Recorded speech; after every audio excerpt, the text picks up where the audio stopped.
Hey, everybody, welcome into the 14. My name's Nick Cole, and I'm going to take you through the week one matchup between LSU and UCLA from a betting perspective. This is a big nationally televised game, one of the biggest on the slate for week one for the SEC. It's at the Rose Bowl. LSU's going on the road, 8:30 p.m. Eastern kick. LSU is favored by 3 points as a road favorite, and the over-under is 65. Christopher Smith can bring you in as our betting expert here. What are you thinking about LSU's trip out west? Yeah, there's no way this season can be as entertaining for LSU fans as the last two, right? I mean, went from perfect season, national championship to about as bad as you're going to see at LSU in back-to-back years. But I'm really interested to see what we get out of LSU this year. But before we get into the betting analysis, why don't we head straight into Nick's news and notes? Nick, tell us what's going on around these programs heading into this game. Well, we have to start in the area that everyone in the state of Louisiana is worried about right now. The most important thing is how the Hurricane Ida, which struck the Gulf Coast and Louisiana, Mississippi, and so on and so forth the past week, has impacted the Tigers going into this first game. Not only did it displace them, where they had to pack up and move the team to Houston for their final preparations before heading out to Los Angeles, but it also has a mental toll on this team. Coach Orgeron this week confirmed that there are several players that have family members that are directly impacted by this displaced. Thankfully, no one is seriously harmed, but their homes, their possessions, and memories involved with both clearly a factor here for everyone. So that's something that could impact the way that LSU approaches this game. It could cut either way. That could be a motivational thing for them, but it also could be an unfortunate distraction from Mother Nature there.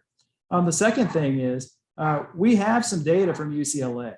One of the things that we look at on week one is, we can go back and see what happened last season or what's happened in fall camp. But we actually have a football game from UCLA to break down.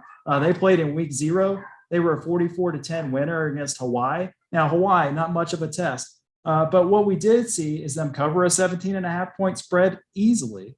And we saw that they weren't able to quite make it to a number.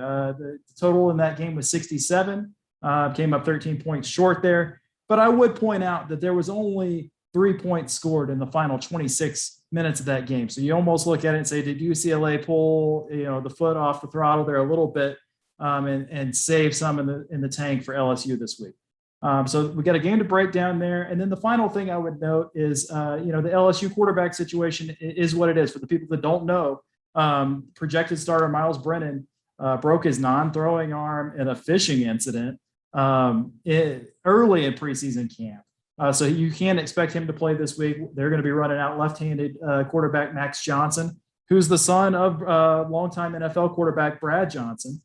We saw him a little bit last year, maybe not the most impressive showing last year, but word out of LSU is very positive on him, actually. So this is going to factor into the game big time, whether he's competent. But Christopher, give us some, now that I got you the news and notes there, give us some of the gambling things to be looking for in this game. Yeah, first of all, straight off of that quarterback news, you look at the total in this game, it was 70.5 all the way down to 65. I think that's mostly in response to the Miles Brennan injury and the respect that a lot of sharp bettors have for him. And of course, the current line, LSU -3, down just a touch from LSU -3.5 when this game opened. I think Miles Brennan is actually a much bigger impact than people realize. He was really, really good last year before LSU got hurt. Just nobody noticed because of how bad LSU's defense was at the time. So LSU is going to have to rely more on the offensive line and its running game, which all 3 running backs have missed time at practice recently. Now, their top 2 guys look at least ready to go on Saturday, but that's something to watch. Kayshon Boutte could be as good as any wide receiver in the SEC, but outside of that, definitely a downgrade among the LSU pass catchers, among recent LSU teams. Now, the great news for LSU is that Dorian Thompson-Robinson isn't a great thrower. I know he was ranked, I believe, 4th in terms of his quarterback class in the country when he came out of high school, but he's only completed 59.9% of his passes, only 7.4 yards per attempt, and he even went 10 out of 20 last week in the win against Hawaii. So what happens if LSU goes all out to stop the run? And UCLA is actually a very good running team, great offensive line, good running backs, and of course, DTR can run himself. But against a team like LSU, I think UCLA is going to have to find a way to complete some passes down the field. Now, you look at LSU's defense, Eli Ricks and Derek Stingley, they at least have the talent to be NFL level cornerbacks. And they didn't show that last year with Bo Pelini, which the team totally quit on him. They had no clue what they were doing on defense. They gave up basically as many explosive plays as any program did in the entire country. And they do have Ali Gay and BJ Ojolari can also rush the passer. And the rest of the defense may be sort of average by LSU standards outside of those four guys. But, heading into the new year, can they at least look like a cohesive unit that wants to be on the field, that at least knows what the play calls are, and isn't just standing around while they watch receivers run by them for long touchdowns every time that they take the field? So, Nick, who are you taking in this game? Exciting early season matchup in the total and also on the side. So I think we agree on this game, but maybe not for the same reasons. And I'll let you explain your side of this. But I got to see UCLA, and maybe seeing is believing in some ways. But even though it was Hawaii, I kind of liked what I saw from them last week. And I still have questions from what I saw from LSU, Bo Pelini gone or not, last season. So I'll take UCLA plus 3 points. They're at home. Sure, there may be more LSU fans there than UCLA fans, but the difference of being at home, LSU being displaced by the hurricane, and simply UCLA having played a game already, to me, gives me the confidence to make that pick. But I do like the under 65, even though it's, it keeps getting bet down. And by the time the game played, who knows, maybe it's in the 50s, right? But I really feel like there's a reason it's moving down. Neither one of these teams has the offense, I think, to push this over in what should be a close game. I feel like we've got plenty of room for an under on 65. What do you think? Yeah, you mentioned UCLA looking pretty good against Hawaii, but I don't know if you remember, Nick, last year when there were so many cancellations due to COVID, so many teams and leagues getting started at different times.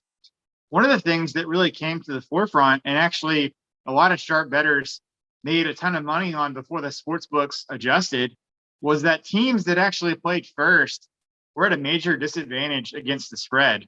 And sort of the theory on that is the other team gets to watch film on them, see what they're like in this new season, and the team that's already played doesn't have as much to work with in terms of scouting their opponent, especially early when one of the teams hasn't played a single game yet this season. So if this was UCLA plus 3.5 and UCLA hadn't played a game yet, I would feel pretty strongly that I would be betting on UCLA with my money and actually placing a real bet on this game. But, with UCLA plus 3 and with UCLA having already played, the team that hasn't played yet in the last several years was around 55% against the spread. Not a trend I necessarily want to go against with my own money. I will take UCLA plus 3 in this game. I'm not going to bet that. And also, I will take under 65. Money on the under came in hot and heavy, like I mentioned, once Brennan went down. And I do think that LSU's defense will be competent this year. And I think if you just remember back a few years ago, before Joe Burrow and before Joe Brady at LSU, every single year we were talking about if LSU only had a quarterback, if LSU only had the offense. I think people are forgetting LSU has only had that once in many, many years. And especially with Brennan going down, I don't think it's going to be that much different this year in terms of their offense. So I'll take UCLA plus 3 and under 65.